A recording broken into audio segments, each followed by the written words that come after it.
దేవుని ఉన్నతమైన ఘనమైన నామానికి మహిమ కలుగును గాక. ఈ కార్యక్రమాన్ని వీక్షిస్తున్న మీ అందరికీ ప్రభువైన యేసుక్రీస్తు నామములో నా శుభాలు తెలియజేస్తూ ఉన్నాను. బాగున్నారు కదండి. దేవుడు మనకు ఆయుష్ను ఆరోగ్యాన్ని ప్రసాదిస్తూ ఆయన బాటలో ఆయన మార్గంలో ఆయన చిత్తమెరిగి నడవాలని కోరుకుంటున్నాడు. మరి అలా నడవడానికి ప్రయాసపడుతున్న ఎంతోమంది సేవకురాండ్రు దేవుడు తన చిత్తానుసారంగా నడిపిస్తున్నారు. వారందరి కొరకే దేవునికే మహిమ కలుగును గాక. ఈ సమయంలో దేవుని వాక్యాన్ని మరొకసారి మీతో పంచుకోవడానికి దేవుడు నాకు ఇచ్చిన ఈ శ్రేష్టమైన అవకాశం కొరకు, ఈ సందర్భం కొరకు దేవునికే సమస్త మహిమ ఘనత ప్రభావములు ఆరోపిస్తూ ఉన్నాను. దేవుని వాక్యంలో కొన్ని విషయాలు జ్ఞాపకం చేస్తూ ఉన్నాను. దేవుడు మనుష్యులమైన మన పట్ల ఎన్నో ప్రణాళికలు కలిగినాడు. చాలా చాలా ప్రణాళికలు. ఆది మానవుడైన ఆదాము దగ్గర నుండి కూడా దేవుడు మనిషిని చెయ్యక మునుపు నుండి కూడా మన పోలికలో మన స్వభావం చొప్పున చేద్దాము అని చెప్పి దేవుడు తనతో సహవాసం చేసే అంతటి ఆధిక్యతను దేవుడు మనిషికి ఇచ్చాడు. అంతటి ఉన్నతమైన స్థాయిని దేవుడు మనిషికి అనుగ్రహించాడు. అంత మాత్రమే కాదు, ఆ మనిషి పాపం చేసి దేవునికి దూరం అయిపోయినప్పుడు దేవుడు పోనీలే అని విడిచిపెట్టేలేదు. మరలా తిరిగి ఆ వ్యక్తిని తనతో అనుసంధానం చేసుకోవడానికి ఆయనే ఈ లోకానికి మనుష్యుడిగా దిగి వచ్చేసాడు.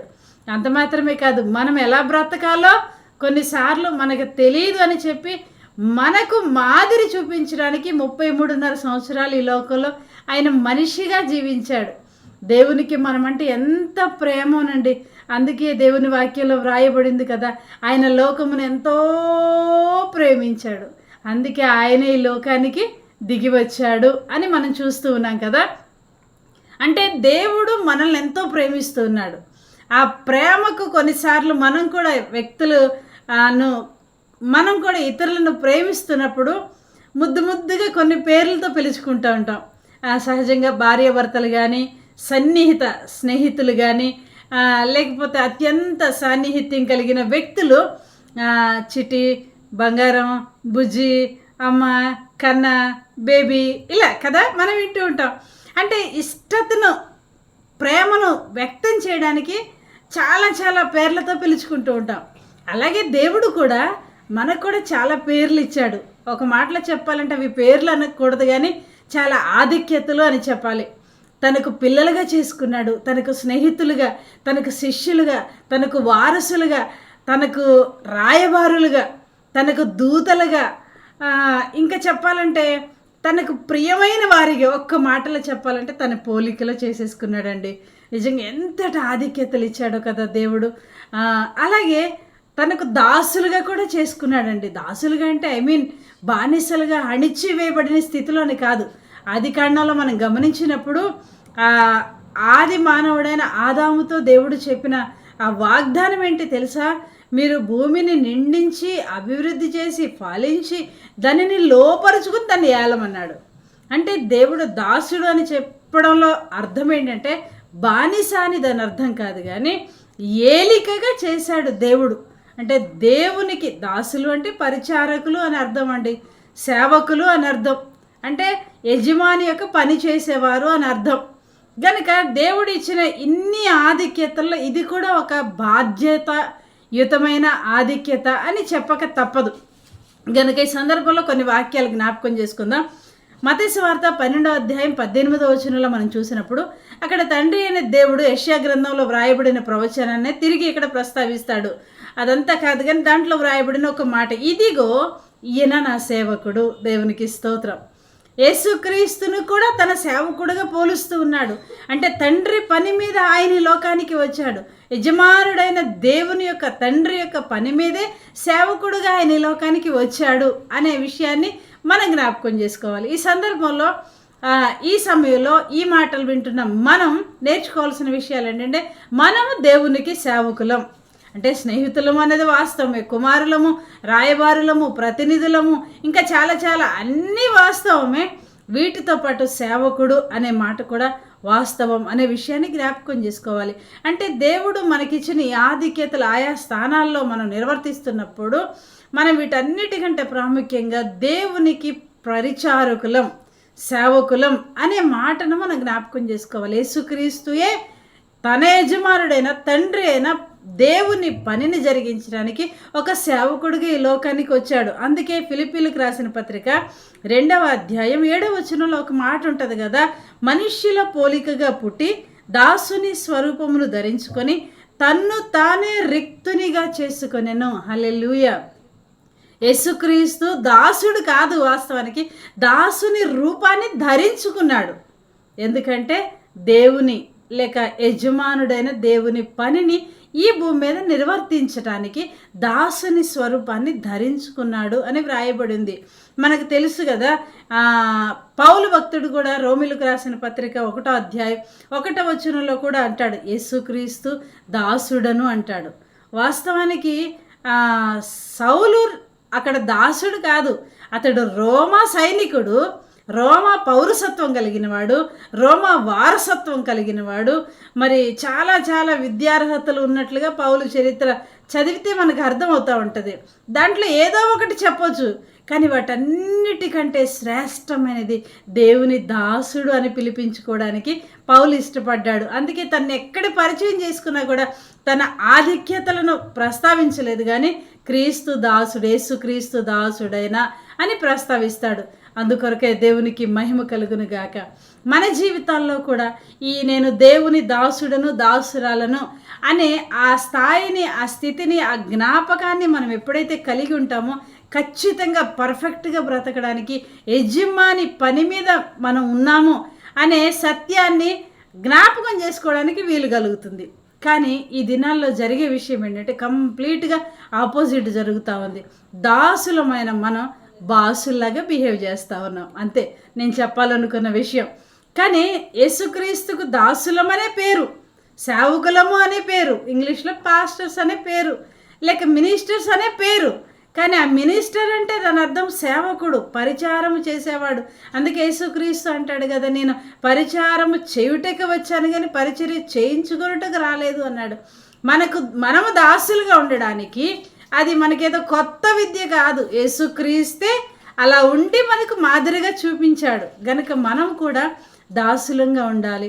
అంటే దాసులు ఎలా ఉండాలి, ఏం చేయాలి అనే విషయాలు కొన్ని బైబిల్ గ్రంథంలో ఉన్నాయి. వాటిని చాలా క్లుప్తంగా జ్ఞాపకం చేసుకుని నా మాటలు ముగించాలని ఇష్టపడుతున్నాను. గలతీలకు రాసిన పత్రిక 1వ అధ్యాయము 10వ వచనం, ఇప్పుడు నేను మనుష్యుల దయను సంపాదించుకొని చూచుచున్నానా, దేవుని దయను సంపాదించుకొని చూచుచున్నానా, నేను మనుష్యులను సంతోషపెట్టగూరుచున్నానా, నేను ఇప్పటికీ మనుష్యులను సంతోషపెట్టు వాడనైతే క్రీస్తు దాసుడను కాకయే పోదును. ఇక్కడ పౌలు భక్తుడు ఎంత స్పష్టంగా వ్రాస్తున్నాడండి. అంటే క్రీస్తు దాసులు అని పిలువబడేవారు చేయాల్సిన పని ఏంటంటే మనుషులను సంతోషపెట్టకూడదు. అంటే దానికి ఆపోజిట్ దేవుణ్ణే సంతోషపెట్టాలి. కానీ మనం ఏం చేసేస్తూ ఉంటామంటే మనుషుల్ని సంతోషపెట్టడానికి చూస్తుంటాం, దేవుణ్ణి సంతోషపెట్టడానికి చూస్తుంటాం. అది ఎప్పటికీ కాని పని అనమాట. పేరుకు మాత్రం క్రీస్తు దాసులమే, కానీ మనుషులకు కూడా దాసులుగా అయిపోతూ ఉన్నాం కొన్నిసార్లు అండి, కదండి. మనుషులకు ఒకవేళ వాళ్ళకి దాసోహం చేయకపోతే నాకు రావాల్సిన రాబడి రాదేమో అన్న ఉద్దేశంతో బ్రతుకుతూ ఉంటాం. కానీ పేరుకేమో దేవుని దాసులు, మనుషులకు కూడా దాసులుగా ఉంటా ఉన్నాం. కానీ కొన్ని సందర్భాల్లో ఏం చేస్తూ ఉన్నామంటే బాసులుగా కూడా ప్రవర్తిస్తూ ఉన్నాం. అంటే దేవునికి దాసులమైన మనం ప్రజలకు కూడా సర్వీస్ చేయాలని దేవుడు కోరుకుంటూ ఉన్నాడు. ఈ దినాల్లో కాదు, మనుషులను భూమి మీద సృష్టించిన మరి ఆయన ఉద్దేశం ఏంటంటే ఆయనతో సహవాసం చేస్తూ ఈ భూమిని పరిపాలన చేయాలి, ఏలాలి అని ఒక ఏలికగా ఉంచాడు, ఒక నాయకుడిగా ఒక ఉన్నతమైన స్థాయిలో ఉంచాడు. అవన్నీ అధికారాలు కాదండి, ఒక్క మాటలో చెప్పాలంటే అవన్నీ బాధ్యతలు అని చెప్పాలి. కానీ బాధ్యతల్లోకెల్లా ప్రధానమైన బాధ్యత ఏంటంటే ఏ బాధ్యతలో ఉన్నా కూడా మనం సర్వీస్ చేయాలి, సేవ చేయాలి అన్నదే దేవుని ప్రధాన ఉద్దేశం. గనక దేవుని సేవకులమైన మనం మనుషులను సంతోషపెట్టకూడదు. మొట్టమొదటిగా దేవుని సేవకులం అని పిలువబడుతున్న మనం దేవునినే సంతోషపెట్టాలి, యజమానున్నే సంతోషపెట్టాలి. మరొక వచనాన్ని జ్ఞాపకం చేసుకుందాం. కీర్తనల గ్రంథము 123వ కీర్తన 2వ వచనాన్ని మనం గమనించినప్పుడు అక్కడ ఒక మాట వ్రాయబడి ఉంటుంది. దాసుడు తన యజమానుని చేతి తట్టును, దాసురాలు తన యజమానుని చేతి తట్టును చూస్తారు అని వ్రాయబడి ఉంది కదండి. నిజమే, అది ఎంత వాస్తవమో కదా. మనం ఒక ఇంటిని గమనించినప్పుడు పనివారు వారి పని ముగించుకుని తిరిగి వెళ్ళేటప్పుడు యజమానుల యొక్క చేతుల వైపు చూస్తూ ఉంటారు, వాళ్ళు ఏదైనా ఇస్తారేమో అన్న ఉద్దేశంతో. గనుక మనకు పరమ యజమాని ప్రభు అయిన యేసుక్రీస్తు గనుక మనం ఆయన తట్టు చూచేవారంగా ఉండాలి. అప్పుడే మనం నిజమైన దేవుని దాసులంగా పిలువబడతాం. అలా కాకుండా మనం లోకం వైపు, లోకంలో ఉన్న సోర్సెస్ వైపు, లోకంలో ఉన్న ఆ లబ్ధి వైపు గనక మనం చూస్తే మనం దేవుని దాసులము కాదు. అలాంటి ఆధిక్యత లేకపోతే అలా చెప్పుకోవడానికి అవకాశం లేదు అని దేవుని వాక్యం తెలియచేస్తూ ఉంది. మరొక విషయాన్ని జ్ఞాపకం చేస్తాను. లూకాసు వార్త 12వ అధ్యాయము 47వ వచనాన్ని గమనించినప్పుడు, తన యజమానుని చిత్తమెరిగి ఉండియు సిద్ధపడక అతని చిత్తము చొప్పున జరిగింపక ఉండు దాసునికి అనేకమైన దెబ్బలు తగులును. అంటే దేవుని దాసునికి ఉండవలసిన మరొక లక్షణం ఏంటంటే యజమాని చిత్తాన్ని జరిగించట. ఒక మాటలో నా భాషలో చెప్పాలంటే సొంత పెత్తనాలు చేయకూడదు అని అర్థం. అంటే మనం చాలాసార్లు ఏం చేసేస్తూ ఉంటాం అంటే మన యజమానుడు దేవుడని తెలుసు, ఆయన మనల్ని పిలుచుకున్నాడని తెలుసు తెలిసిన మనం ఆయన ఏ పని కొరకు మనం నిర్ణయించాడో ఆ పనినే జరిగించాలి. ఆ పని ఎలా చేయాలో బైబిల్ గ్రంథంలో చాలా స్పష్టంగా తన చిత్తాన్ని చాలా స్పష్టంగా వ్రాసిపెట్టాడు. అది కాకుండా మనం సొంత ప్రయత్నాలు, సొంత ఉద్దేశాలు, సొంత నిర్ణయాలు, సొంత అభిప్రాయాలు దేవుని చిత్తమని భావించి ముందుకు వెళుతూ ఉంటాం. అందుకే చాలాసార్లు దెబ్బలు తింటూ ఉంటాం. అలా జరగకూడదని దేవుడు కోరుకుంటూ ఉన్నాడు. గనుక దేవుని సేవకులము అని పిలువబడుతున్న మన జీవితాల్లో దేవుని చిత్తమేదో బైబిల్ గ్రంథంలో వ్రాయబడిన ఆ చిత్తమేదో గ్రహించి ఆ చిత్తానుసారంగా మాత్రమే మనం నడుచుకోవాలి. అది పరిచర్యలోనైనా, వ్యక్తిగత విషయాల్లోనైనా, లేకపోతే ఆధ్యాత్మిక విషయంలోనైనా, దేవుడు అప్పగించిన ఏ పనిలోనైనా కానీ దేవుడు ప్రతి పని ఎలా జరిగించాలో స్పష్టంగా గైడ్ చేశాడు. మనల్ని నడిపించడానికి పరిశుద్ధ గ్రంథంలో వ్రాసి పెట్టాడు. అలా కాకుండా మనం సొంత ఉద్దేశాలు అందులో దూర్చేస్తూ ఉంటాం. దేవుని చిత్తానికి వ్యతిరేకంగా మనమే బాసులమైపోయినట్టు ఆయన మాటను ప్రక్కగా తోసేసి సొంత నిర్ణయాలు, సొంత ఉద్దేశాలు, సొంత ఆలోచనలు, సొంత సిద్ధాంతాలు అందులో పెట్టేస్తూ ఉంటాం అన్నమాట. అది ఎంతో కాలం వర్ధిల్లదండి. యజమానుడు అప్పగించిన పనిలో మనం సక్సెస్ఫుల్గా ముందుకు వెళ్ళాలి అంటే ఖచ్చితంగా యజమాని చిత్తాన్ని మాత్రమే చేసేవారుగా ఉండాలి. అప్పుడే మనం నిజంగా దేవుని దాసులము అని పిలువబడతాం. మరొక వాక్యాన్ని మీకు జ్ఞాపకం చేయడానికి ఇష్టపడుతున్నాను. మత్తయి సువార్త 6వ అధ్యాయం 24వ వచనం. అక్కడ వ్రాయబడి ఉంది కదా, ఒక దాసుడు ఇద్దరు యజమానులకి దాసులుగా ఉండనేరాడు అని వ్రాయబడింది. అక్కడ దేవునికిని సిరికిని అని వ్రాయబడింది. కానీ ఈ రోజుల్లో చాలామంది సేవకులు అని పిలువబడేవారు కూడా ఏం చేస్తూ ఉన్నారంటే ఇద్దరికి దాసులుగా ఉంటున్నారు. దేవునికి దాసులుగా ఉంటున్నారు. అదే సమయంలో ఇక్కడ సిరి అంటే డబ్బు, అధికారానికి, అహంకారానికి, గర్వానికి, అసూయకు, ఈర్ష్యకు, శరీర సంబంధమైన కోరికలకు, ఆర్థిక లబ్ధి కొరకు, ఆర్థిక విషయాల కొరకు, మనుషులకు, శాతానికి, లోకానికి, పాపానికి ఒకే సమయంలో దేవునికి వీటికి కూడా దాసులుగా ఉంటూ జీవిస్తూ ఉన్నారండి. దేవుని దాసుని యొక్క ఇంకొక ప్రధానమైన లక్షణం ఎవరో ఒక్కరికే దాసులుగా ఉండాలి. ఒకవేళ అలాగుంటే 2 పడవల మీద కాలేసిన చందాన అటొక పడవ ఇటో పడవ మధ్యలో మనం నట్టేట్లో మునిగిపోతాం. అది ఖచ్చితమైన వాస్తవం. ఎవరు నమ్మినా, అంగీకరించినా, అంగీకరించకపోయినా. దానికి సంబంధించిందే ప్రకటన గ్రంథంలో ఇంకొక మాట వ్రాయబడింది కదా. ఒకవేళ 3వ అధ్యాయం 16వ వచనంలో, నీవు ఉంటే వెచ్చగానైనా ఉండు, లేక చల్లగానైనా ఉండు, కానీ నులివెచ్చని స్థితిలో ఉంటే ఉమ్మివేయబడతావు అని వ్రాయబడి ఉంది. కనుక దేవుని దాసునికి ఉండవలసిన మరొక లక్షణం ఏంటంటే దేవునికన్నా దాసుడిగా ఉండాలి, లేక లోకానికైనా దాసులుగా ఉండాలి. రెండిటికి ఒకేసారి దాసులుగా ఖచ్చితంగా ఉండలేము. ఇప్పుడు సేవకులు అని పిలువబడుతున్నారు చేసే చాలా భయంకరమైన పొరపాటు, తప్పు ఇదొకటి అని చెప్పక తప్పదు. కారణం, ఆదివారానికి దేవుని దాసులుగా ఉంటారు, మిగిలిన రోజులన్నిటి లోకానికి, కోపానికి, అహంకారానికి, గర్వానికి, అధికారానికి, పదవులకి, పేర్లకి, ప్రఖ్యాతులకి, డంబానికి, ప్రతిదానికి ఇంకా నేను ప్రత్యేకించి ఇదేని చెప్పనవసరం లేదు, మీ అందరికీ తెలిసిన విషయాలు. వీటికి దాసోహం అయిపోతూ ఉంటారండి, వాటికి దాసులు అయిపోతూ ఉంటారు. దాసుడు అంటే ఒక మాటలో మనకు అర్థమయ్యేది చెప్పాలంటే, ఒక మెడ పట్టుకుని ఈడ్చుకెళ్ళిపోతూ ఉంటాడు చూడు యజమానుడు, దాసులు అయిపోవడం అనమాట. అంటే మనల్ని అవి ఈడ్చేస్తూ ఉంటాయండి. చెడ్డ అలవాట్లు, చెడ్డ తలంపులు, చెడ్డ క్రియలు, లోక సంబంధమైన ప్రతి పోకడ మనల్ని ఈడ్చేస్తూ ఉంటుంది అనమాట. వాటికి మనం దాసులు అయిపోతూ ఉంటాం. ఆదివారానికి మాత్రం బలవంతాన విడిపించుకొని అన్నీ క్లీన్ చేసుకుని వచ్చి దేవునికి దాసులుగా ఉండడానికి ఇష్టపడుతుంటాం. అలాంటి నటన దేవుడు కోరుకునేవాడు కాదు. మనమైతే దేవునికైనా దాసులుగా ఉండాలి, లేక లోకానికైనా దాసులుగా ఉండాలి. దేనికి దాసులుగా ఉంటున్నాం? లోకానికి మనం బాసులుగా ఉండాలండి, దేవునికి మాత్రమే మనం దాసులం. ఇంకా ఏది కూడా మనల్ని ఏలుబడి చేయడానికి వీల్లేదు. దేవుడిచ్చిన అధికారం మనమే వాటిని ఏలుబడి చేయాలని దేవుడు కోరుకుంటున్నాడు. వాటికి మనం బాసులుగా ఉండాలని దేవుడు కోరుకుంటున్నాడు. కానీ దేవునికి మాత్రమే మనం దాసులుగా ఉండాలి. దేవుడు మరొక విషయాన్ని మీకు జ్ఞాపకం చేయడానికి ఇష్టపడుతున్నాను. మార్కు సువార్త 13వ అధ్యాయం 34వ వచనం. ఒక మనుష్యుడు తన దాసులకు అధికారం ఇచ్చి ప్రతివానికి వాని పని నియమించి మెలకుగా ఉండడమని ద్వారపాలకునికి ఆజ్ఞాపించి ఇల్లు విడిచి దేశాంతరం పోయాను. ఇంకా కింద వచనాలు మనం గమనిస్తే, అతడు దేశం నుండి వచ్చేసరికి అక్కడ ద్వారపాలకుడికి తను అప్పగించిన పని సక్రమంగా చేయలేదు, నిద్రపోతా ఉన్నాడు. మనకి ఆ వచనాలన్నీ చదివితే దాంట్లోంచి మనకి ఇచ్చే పాఠం ఏంటంటే, మెలకువగా ఉండాలి, సిద్ధపాటు కలిగి ఉండాలి, దేవుని రాకడ ఎప్పుడో తెలియదు గనక సిద్ధపడి ఉండాలి అనే విషయాలు మనకి చాలా వివరంగా అక్కడ అర్థమవుతాయి. నేను మీతో చెప్పాలనుకున్న విషయం ఏంటంటే, దేవుని పనివాడు లేకపోతే దేవుని దాసుడు అని పిలువబడుతున్న మనం నమ్మకస్తులుగా ఉండాలండి.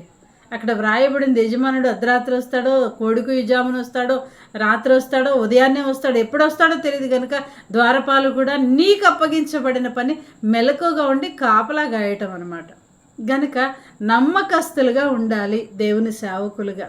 అంతేగాని ఆదివారం పులిపెట్టెక్కినప్పుడు మాత్రమే ఉద్రేకంగా చాలా మంచి మంచి మాటలు, అసలు ఇప్పుడే దేవుని రాకడొస్తే నేను ఎత్తబడిపోతాను అన్నట్లుగా చాలా ఉద్రేకంగా ఆత్మపూర్ణమై పలుకుతూ ఉంటాం. కానీ స్టేజ్ దిగిన తర్వాత అసలు దేవుడు లేదు, దేవుని రాజ్యం లేదు, ఆధ్యాత్మిక జీవితమే లేకుండా పోతూ ఉంటుంది. కానీ అలా ఉండాలని దేవుడు కోరుకోవట్లేదు. ప్రతి పరిస్థితుల్లో కూడా నమ్మకస్తులుగా ఉండాలని దేవుడు కోరుకుంటున్నాడు.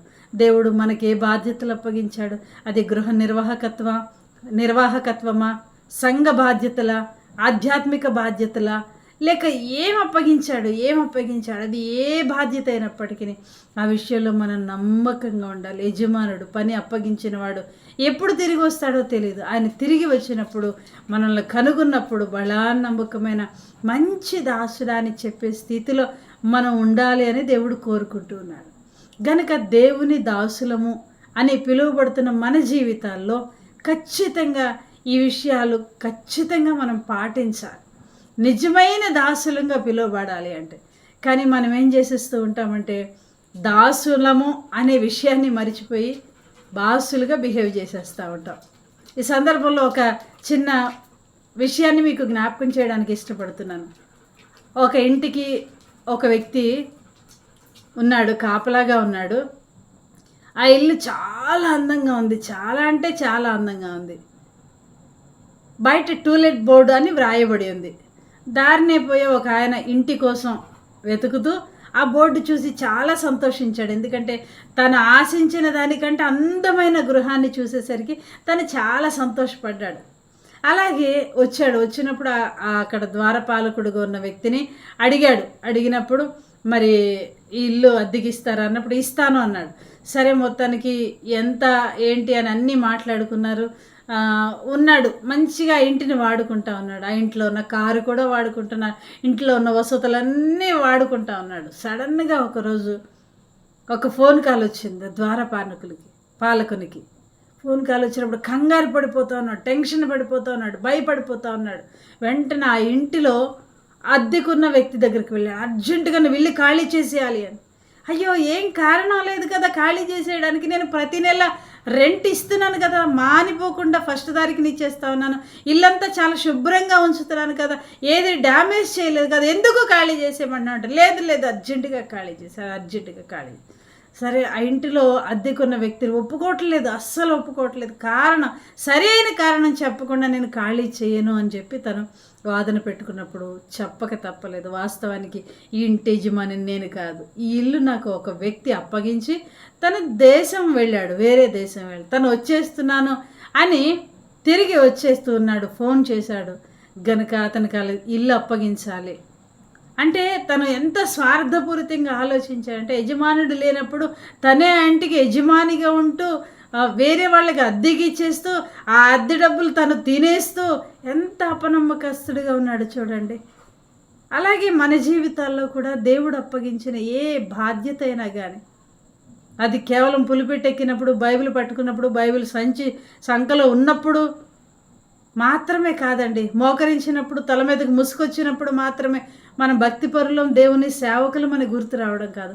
అనునిత్యం మనం చేసే ప్రతి పనిలో కూడా, మనం మాట్లాడే ప్రతి మాట ఇది యజమానునికి ఇష్టమైన మాట కాదా, యజమానునికి ఇష్టమైన తలంపా కాదా, యజమానికి ఇష్టమైన పనియా కాదా, ఇది యజమాని చిత్తమా కాదా అనే విషయాలు మనం ఎప్పటికప్పుడు పరిశీలన చేసుకున్నట్లయితే ఖచ్చితంగా పరిశుద్ధాత్ముడు మనల్ని సరైన మార్గంలో ఆయనకి ఇష్టమైన దాసులుగా నడిపించడానికి అవకాశం ఉంటుంది.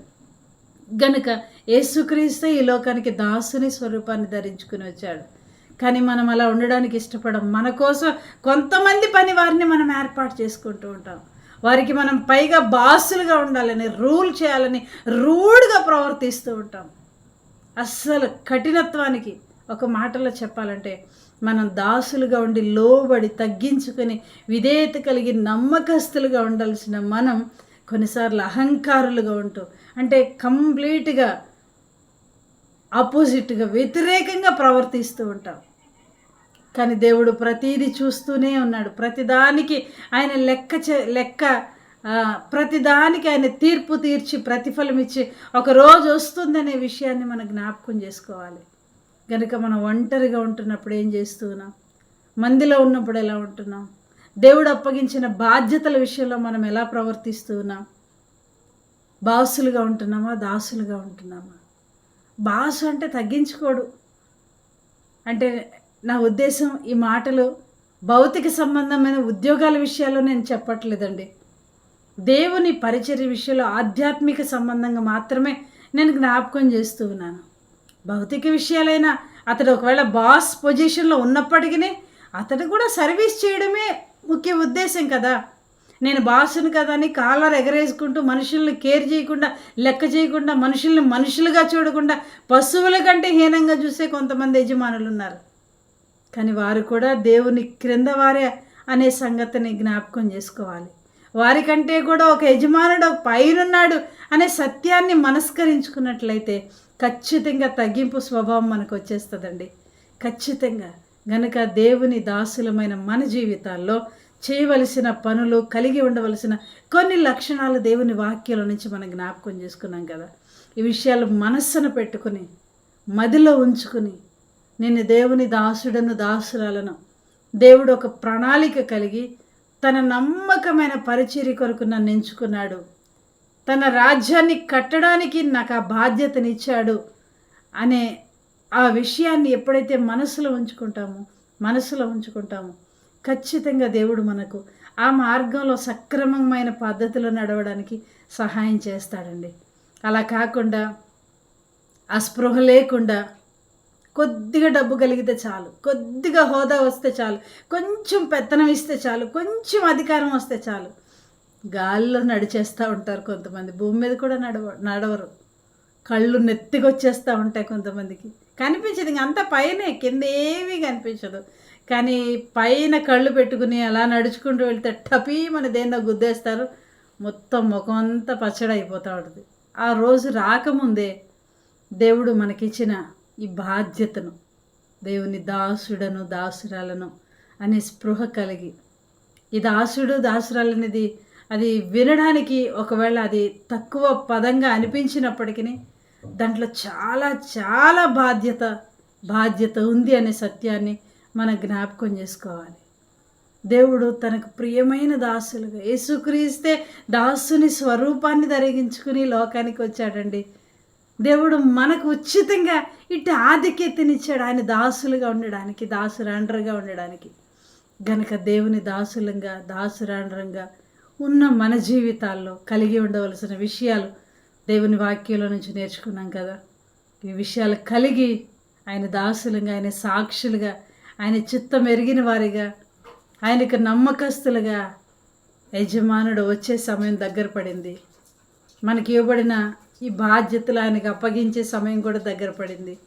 ఆ విషయాల్లో ఎంత నమ్మకంగా ఉంటున్నాం. మనం మనుషులకు ఒకవేళ లెక్క చెప్పకపోయినా పర్వాలేదు, చెప్పాల్సిన పరిస్థితి రావచ్చు రాకపోవచ్చు, కానీ ఖచ్చితంగా ఒకరోజు దేవుడికి మాత్రం ప్రతి దాని కొరకు లెక్క చెప్పాలి.